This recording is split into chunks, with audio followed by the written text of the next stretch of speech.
variables.css, something .css to stand for a CSS file. Sass is a different language though, so it's going to require a different extension. We're going to conventionally use .scss to stand for this is a Sass file. So here's now variables.scss. And now what I can do in Sass is I can actually create variables in the same way that we could create variables in a programming language like Python, which we'll soon see. CSS normally doesn't support variables, but Sass is going to give us that power. In Sass, all variables begin with a $sign. So I can create a variable, $color, to create a variable called color. And I can say the variable called color is going to be equal to red. So this line here, line 1, is my way of telling Sass I'd like to create a variable called color, and I'd like for its value to be red. And now I can add the same styling I had before. I can just use normal CSS and say for an unordered list, I'd like the font size to be 14 pixels. But the color, instead of saying red here, I can use the name of a variable. I can say $color to mean go ahead and use the value of the variable color as the color for this unordered list. Then for an ordered list, I'll also say font size 18 pixels and say color should also be this variable called color. By using a variable, I've removed the repetition. Rather than having the word red show up in multiple places in my code where I would need to change it twice if I ever needed to change it, now I have defined the variable once, and I only ever need to change it in one place if I ever need to make modifications to this particular file. So now let's try and link this file. Instead of, we'll go back to variables.html. Instead of putting the style code here, I'll go ahead and link a style sheet and say the href should be variables.scss, because that's the file where my styling exists. So now let me try and open up variables.html after I've linked the CSS. And all right, something seems not quite right. I specified font sizes, I specified that everything should be red, but it's not showing up. Everything is showing up black, and I don't see any of the differences in sizing. And the reason for this is, while the web browser, things like Chrome and Safari and Firefox can understand CSS, they can't by default understand SCSS or Sass. Sass is an extension to CSS that web browsers don't understand out of the box. So in order to solve this problem, once we've written our Sass file, we need to compile it, convert it, translate it, so to speak, from Sass into plain old CSS so that our browser is able to understand it. And so you'll need to, in order to do this, you'll need to install a program called Sass onto your computer. You can install it on Mac or PC or Linux. And now in the terminal, in order to do this compilation, I'm going to say Sass variables.scss, the file I'd like to compile, :variables.css. So variables.scss is the file that I would like to compile, and the file I'd like to generate is variables.css. I'd like to turn my Sass file into a plain old CSS file. I'll go ahead and press return, and all right, that compilation process is now done. And so now, inside of variables.html, instead of referencing the SCSS file, I'm going to reference the CSS file as the style sheet. Because my web browser only understands CSS, it doesn't understand Sass. Now when I load the page, now I see the result I expect. Everything shows up as red, and the font sizes are different. So ultimately, this was a two-step process. I first needed to take my Sass code, compile it into CSS, and then I could link the CSS to this particular page.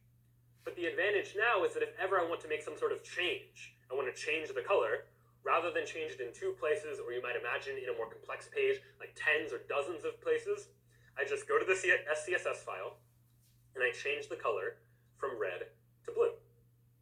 Now if I refresh the page, all right, everything is still red, and it's because I forgot a step. I changed the Sass file, but that doesn't automatically change the CSS file. I need to now recompile the CSS file by saying Sass variables.scss, variables.css, to compile the file again using the updated Sass file, and now I see the updated changes.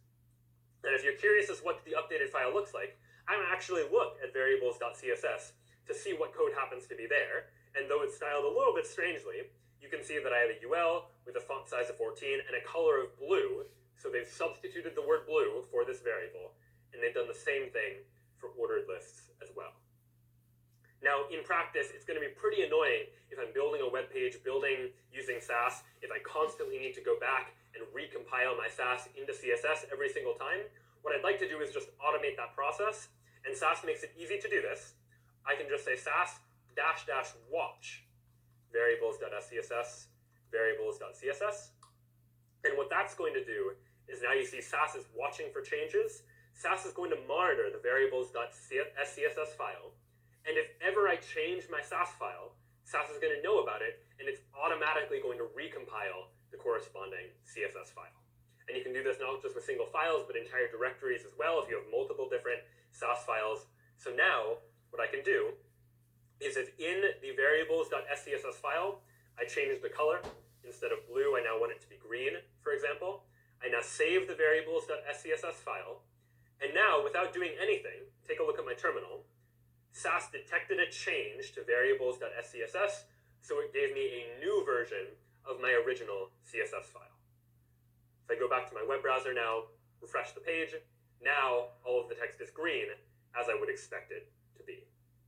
So that's one of the very powerful features that Sass gives us. It gives us the ability to add variables to our CSS code just to factor out commonalities. If there are common fonts, common colors, common borders, common styling that I want to apply to a lot of different things, it becomes much easier just to use Sass in order to do so. And finally, we'll take a look at a couple of other features that Sass gives us the ability to do. One of them is the ability to nest CSS selectors inside of other CSS selectors. So one thing you've seen so far, for example, is that in CSS, if I wanted to style all of the unordered lists that are inside of divs, for example, I could say like div arrow unordered list in order to style unordered lists that are inside of divs. What Sass will do is it'll give us a bit of a nicer syntax for doing this type of thing. In particular, by allowing us to nest CSS inside of other pieces of CSS. So just as an example of this, I'll go ahead and open up a file I already brought called nesting.html. And so here's what we might see inside of nesting.html. Here's the body of the page. Inside the body of the page, I have a div, inside of which is a paragraph inside the div, and also a list, an unordered list, or UL, that's inside of this div as well. And then we also have a paragraph that's outside of the div, and a list that's outside of the div in addition to that. So a number of different elements, some of which are located inside of other elements. And what I'd like to do is be very precise about how I style these pages. What Sass is going to allow us to do is it lets us write a Sass file that looks a little something like this. Let's take a look at what it's doing. It's saying, for the entire div, I would like to give that div a font size of 18 pixels. And then, what CSS normally doesn't allow us to do, what we can do now using the power of Sass, is say, for any paragraphs that are inside of that div, go ahead and give those paragraphs a color of blue. And for any unordered lists that are inside of the div, give those unordered lists a color of green. By nesting these CSS selectors inside of others, we've been able to get across the idea that I only want to style the paragraph if it is inside of a div. And this is just a little bit of a nicer, cleaner syntax for doing some of these more complex styling tasks that might come up. So what does this actually look like? If I take this SCSS file and turn it into normal CSS, what is the result going to be? Well, let's take a look. We can try it out by, let me go into my nesting folder where all these files are located. And if I run sass nesting.scss, turn it into nesting.css. Now let's open up nesting.css and see what it looks like. Here it's turned into take all of the divs, give them a font size of 18 pixels, and then we're using the same descendant selector notation that we saw before, where all the paragraphs inside of divs should be colored blue, all the unordered lists inside of a div should be colored green, and this certainly works, and we could have just written this CSS from the beginning, but it can be a little bit cleaner, a little bit easier to read, to use Sass in order to really say paragraphs inside of divs should be structured this way, unordered lists are styled in some other way, and using this nesting approach just makes it often easier to take a look at this SCSS page and really understand how all of the different style code interacts with each other. So after all of this now, if I open up nesting.html, we might see something that looks a little something like this. The paragraph inside the div and the list inside of the div, those both get changes to the way that they've been styled, but unlike them, these paragraphs outside of the div and the list that is also outside of the div, those get styled a little bit differently. So two features now we've seen inside of Sass. We've first seen the ability to have variables to make sure we're not repeating ourselves in many places throughout the code, and now we've seen the ability to nest CSS selectors inside of each other by taking advantage of Sass. And finally, we'll take a look at one last feature that Sass is going to give us, and that is something called inheritance.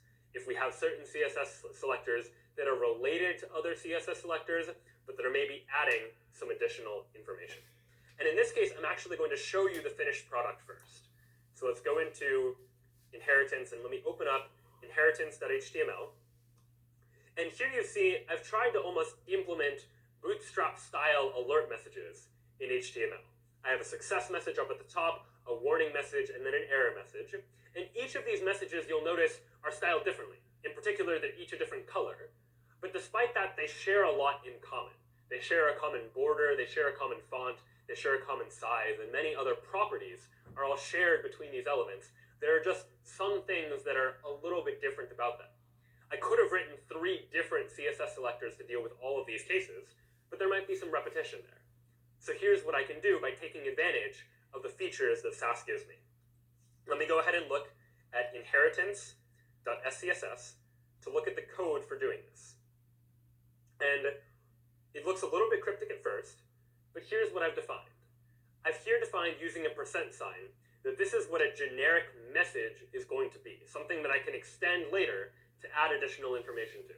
All of the messages, whether they be success messages or danger messages or warning messages, they're all going to have the same font, they're all going to have the same border, they're all going to have the same padding and margin spacing around and outside of it. But each of the specific messages are going to be slightly different. How are they different? Well, let's take a look down here. Anything with a class of success, I'm going to say extends this message. And by extends this message, what I mean is that anything with a class of success is going to inherit all of these CSS properties, the font, the border, the padding, and the margin, but it's going to add additional information to it. In particular, we're going to add a color. We're going to say that for success messages, the background color is going to be green. I've extended the basics of what a message is, but said that this message in particular has some additional style that we're going to assign to it as well. And the other 2 messages behave in very similar ways. My warning message extends the message, but instead says the background color should be orange. And finally, the error message also extends the message, but this time gives us a background color of red instead. So now when you compile this all together into inheritance.css, which I compiled in advance, this is what this is ultimately going to look like. It translates what I've written into saying, all right, success and warning and errors should have all of these properties, but success should also have this background color, warning should have this background color, error should have this background color. So again, we could have written this CSS. There's nothing that Sass does that we couldn't have written ourselves using CSS. Sass will just make it a little bit easier to do many of the same things. So we can write things in a little bit of a nicer syntax by saying the success message inherits from the message but adds a background color, and likewise the warning and error messages do the same thing, but in a simpler syntax and a bit of a nicer syntax, such that later we can let the computer take the Sass code and compile it into CSS instead. And so those now are some of the fundamentals of what we've seen in building web programs using HTML and CSS. We've seen how we can use HTML to describe the structure of our web page, deciding what's going to show up where on the page, and then we looked at CSS and how CSS can then be used to style our web page in various different ways, adding custom styling like colors and layouts, but also thinking about things like responsive design, like what happens on a mobile screen or on a tablet, and making sure that our web pages look good on those screens too. And then finally, we took a look at Sass, an extension to CSS that adds a number of additional features like variables and nesting and inheritance that make it even easier for us to be able to write style that we can apply to our web pages.